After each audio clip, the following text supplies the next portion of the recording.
با مقصدی در موسم آبیاری سال 2024 با مشکلی مواجه نگردیدن در ناحیه میر سعید علی همدانی، اداره بهداشت زمین و آبیاری در همکاری با اسوسیاسیون‌های استفاده برندگان آب و تازه کردن زهبور و زهکش و انشاءات آبرسانی شروع نمودند. در جماعت دهاتی مهنت آباد علاقه صدها متر کانال و زهبور و زهکش‌ها را تازه نمودند و کار در این سمت ادامه دارد. اساساً 56 در جماعت دهاتی مهنت آباد با 5 دهه کار میکنم و در 435 خوبیگی دهقانی شرطنامه مهنتی بسته کار را پیش برده است. در سال برای پر به آب تامین کردن اقدامان در سال 2024 تا امروز اساساً 56 در میدان 3 کیلومتر کانال‌های اساسی را تازه کرده و 1 کیلومتر 500 متر زهبور را تازه کرده که ما مقصد داریم که تازه کردن زهبور، زهکش‌ها و کانال‌های آبگیری تا 5 ینور به آخر برسیم.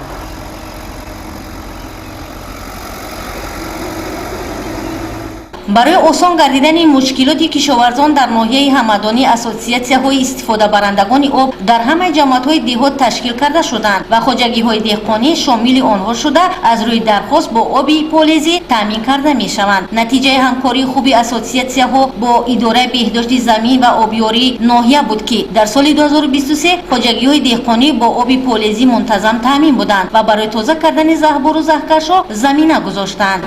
ما با همه میون شرطنامه بین ما و اسوسیاسیون هستن اداره دولتی بهداشت زمین در نقشه داریم 10 تا انشاءات آبرسانی رو تعمیر به استفاده بتیم.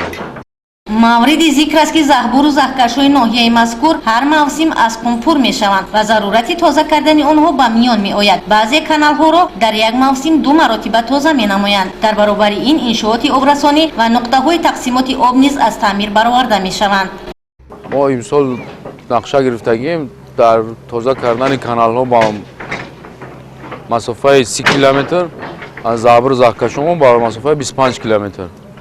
علاقه ما 10 کیلومتر زهبور زهکش تازه کردگیم و 8 کیلومتر کانال های آبرسان. بنابر اطلاع اداره بهداشت زمین و آبیاری ناحیه میر سعید علی همدانی در حالت سری وقت تازه نمودن زهبور و زهکش‌ها و انشاءات آبرسانی امکان پیدا می‌گردد که بیش از 14400 گکتار زمین‌ها آبیاری کرده می‌شوند و کشاورزان در اکثر این زمین‌ها کشت تکراری نیز می‌گذرانند. خیرنسا مرادزاده، ظفر نظرزاده، محمد میرزا، ناحیه میر سعید علی همدانی، اخبار.